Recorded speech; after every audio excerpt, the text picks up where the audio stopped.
하원 민주당에서는 지금 아프간 사태의 모든 국민들의 시선이 쏠려져 있는 이 와중을 틈타서 아주 기다렸다는 듯이 어제 3조 5천억 달러 규모나 되는 이 인적 인프라 법안, 예산안이죠. 그 예산 결의안을 그냥 강행해서 통과시켰습니다.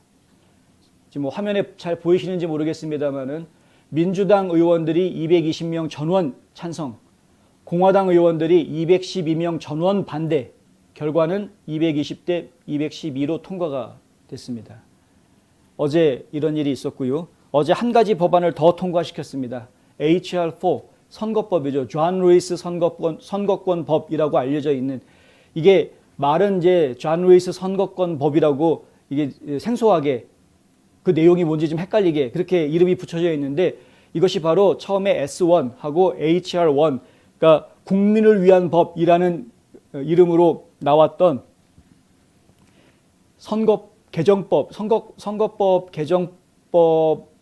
그것과 같은 내용입니다.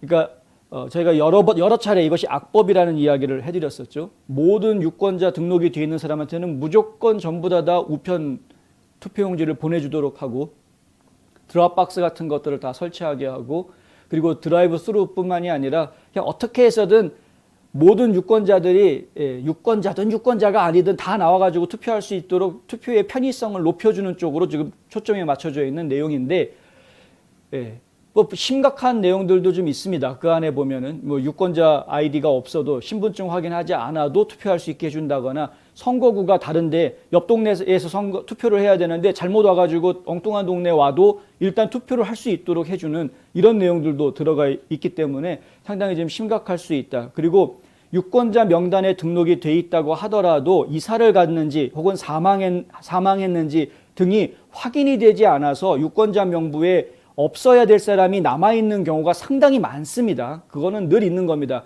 그런데 이 유권자 명부에 정리하는 작업, 불필요한 이름들을 빼내는 작업이 2년에 한 번씩 이루어지고 있고, 이 작업들은 거의 대부분 선거가 끝난 뒤에 이루어진다는 것이 지금 현실적인 문제다. 여러 주에서 이런 문제들이 제기가 되고 있습니다.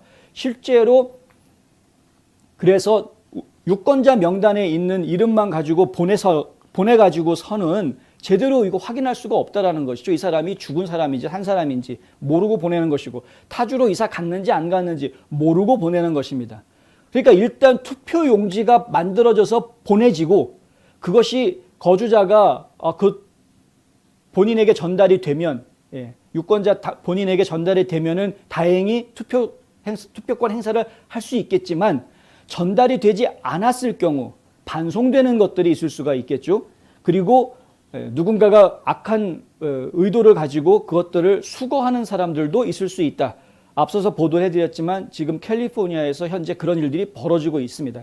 그 부분에 대해서는 좀 이따가 다시 말씀을 드리겠습니다만은, 이런 일들이 실제로 벌어지고 있기 때문에 이 선거법은 분명히 많은 사람들이 투표할 수 있도록, 정당한 유권자 권한을 가지고 있는 사람들은, 투표권을 가지고 있는 사람도 되도록 많이 투표할 수 있도록 해줘야 하지만, 투표의 기회가 넓어져야 되는 것은 맞지만, 부정투표라든가 불법 투표가 최소화할 수 있게 하기 위한 안전장치들도 마련되어져야 한다라는 것이 지금 보수정당에서 나오는 이야기입니다.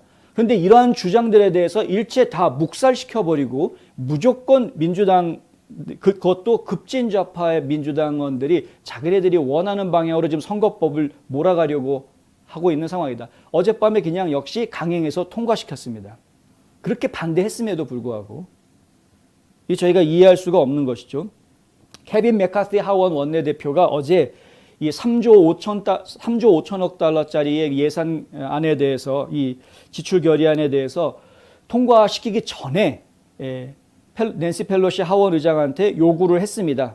이거 절대 통과시켜서는 안 된다. 지금 우리 정치인들이 집중해야 되는 부분은 예산안 통과시키는 게 이게 문제가 아니라, 아프가니스탄에 지금 발묶여져 있는 우리 국민들 한 명이라도 더 살려내는데 여기에 집중해야 된다.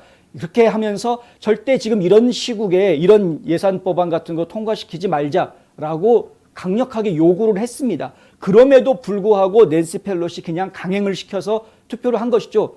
원래는 이게 투표가 안 될 뻔했습니다. 왜냐하면은 민주당 내에서 민주당 내에서도 양심적인 의원들이 이거 솔직히 지금은 때가 아닌 것 같다. 그리고 지금 뭐 이 법안에 대해서도 좀 상황이 좀 그렇고 지금 아프간 사태도 있고 지금 아프간 사태가 이런 상황에서 지금 백악관에 대한 국민들 여론이 좋지 않게 돌아가고 있는데 여론이 좋지 않은데 이런 법안을 강행해서 통과시킨다고 하면 이거 되겠느냐.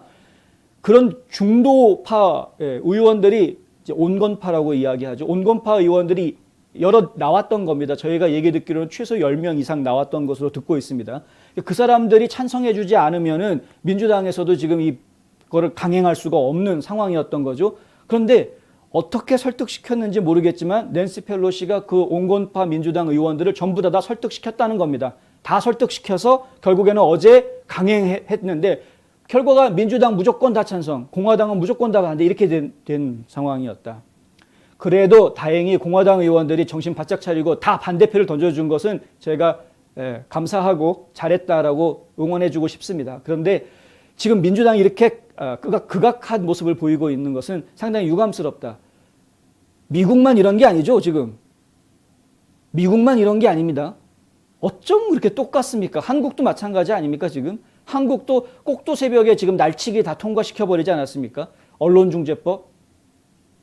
말도 안 되는 법안들 만들어 놓고 국민들 여론이 좋지 않음에도 불구하고 말도 안 되는 법을 만들어 놓고서는 전부 다 민주당에서 자기네들끼리 다 이름도 똑같이 민주당은 다 날치게 해버렸죠, 그냥. 이거는 안 된다. 이거는 민주주의 사회에서 있어야 될 일이 아니다라는 걸 다시 한번 이야기하고 싶습니다. 정말 속상한 상황이 벌어진 것이다. 조디 하이스 연방 하원의원, 조지아주의 연방 하원의원인데 현재 조지아주 국무장관의 지금 출사표를 낸, 그러니까 내년에 있을 조지아주 국무장관 선거에 출사표를 낸 인물이고요. 그 주 국무장관 선거에 출사표를 내니까 트럼프 대통령이 지지한다라고 성명을 해준 인물입니다. 현재는 이제 연방 하원의원인데 이 조디 하이스 연방 하원의원이 오늘 뉴스맥스하고 인터뷰를 하면서 이런 이야기를 합니다. 민주당이 주 선거법을 장악하고 연방정부에 선거 권한을 부여하려는 명백한 시도다. 이것은 끔찍한 법안이다. 만약 그것이 실제로 입법된다면 우리의 선거법을 재편성하게 될 것이다. 여러 가지 아주 진짜 나쁜 조항들이 너무나 많이 있는데 지금 그 존 루이스 선거권법이라는 게 나쁜 조항이 굉장히 많은데요. 그 중에 한 가지 저희가 꼭 짚어야 될 부분이 뭐냐면 연방선거관리위원회, FEC죠. 연방선거관리위원회가 각 주에서 벌어지고 있는 선거 결과에 대해서 개입하고 감사할 수 있는 권한을 부여합니다. 그리고 연방선거관리위원회의 총 감독 권한은 누가 가지느냐? 연방 하원 의장이 가지게 만든다. 이런 내용이 들어가 있습니다. 그러니까 결국에는 집권 여당의 이제 그 하원의 다수당의 우두머리가 전국적으로 선거권을 쥐고 흔들겠다, 감사권을 가지겠다라는 이야기나 마찬가지다. 이거는 굉장히 끔찍한 이야기가 맞습니다.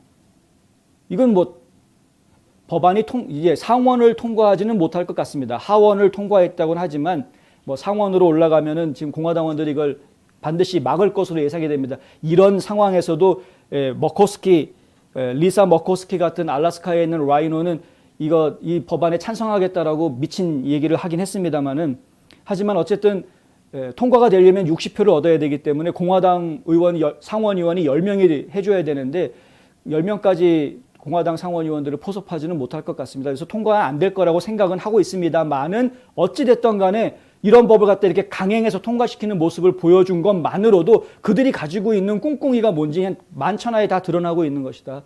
지금 온 국민들이 아프간에서 우리 국민 한 명이라도 더 구출해 와야 된다라고 마음 가슴 졸이고 있는, 애타서 눈물 흘리고 있는 이런 상황에서 자기네들 의지대로 무조건 강행하려고 법을 막 통과시키려고 하는 이런 모습을 보여주는 것은 전 국민의 지탄을 받아도 마땅하다라는 것이 이제 저희가 하려는 이야기죠.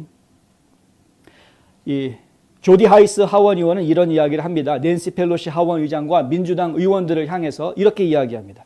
그들은 아프가니스탄을 급진적인 사회주의 의제들을 통과시키기 위한 장애물로 이용하고 있다. 완전히 보호막처럼 아프가니스탄에다가 모든 사람들이 다 신경 쓰게 만들어 놓고 그 보호막으로 자기네들이 원하는 급진좌파 정책들을 다 통과시키려고 하는 미친 짓을 지금 진행하고 있는 것이다.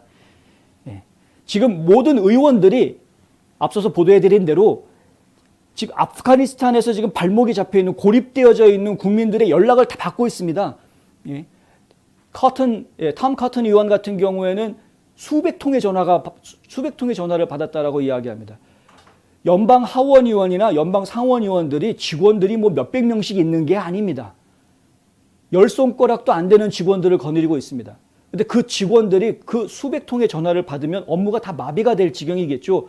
이 사람들이 전화를 받는 것으로 끝납니까? 전화를 받았으면 그 사람이 지금 고립되어 있는 국민이 어디에 있는지 다 파악해야 될 것이고 국무부라든가 국방부 쪽에 전부 다 연락을 해서 이 사람들이 특별비자를 받도록, 아프간인이라면 특별이민비자를 받도록 지원을 해줘야 되고, 우리 시민이라면 당연히 군부가 들어가서 특별작전을 펼쳐서라도 구출해 올 수 있게끔 일을 지금 진행을 해야 되는 그런 연락 업무를 지금 취해주고 있는 상황인데, 그런데 지금 나오고 있는 이야기들은 뭡니까?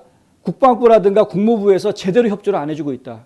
협조는 제대로 해주지 않고 지금 살려달라고 아우성들은 쳐오고 의원들은 이것 때문에 엄청나게 바쁜데, 그런데 민주당에서는 무조건 법안 통과시키겠다? 누구를 위해서 지금 그 자리에 앉아 있는지 지금 본인들의 정체를 분명하게 지금 드러내고 있는 것이다.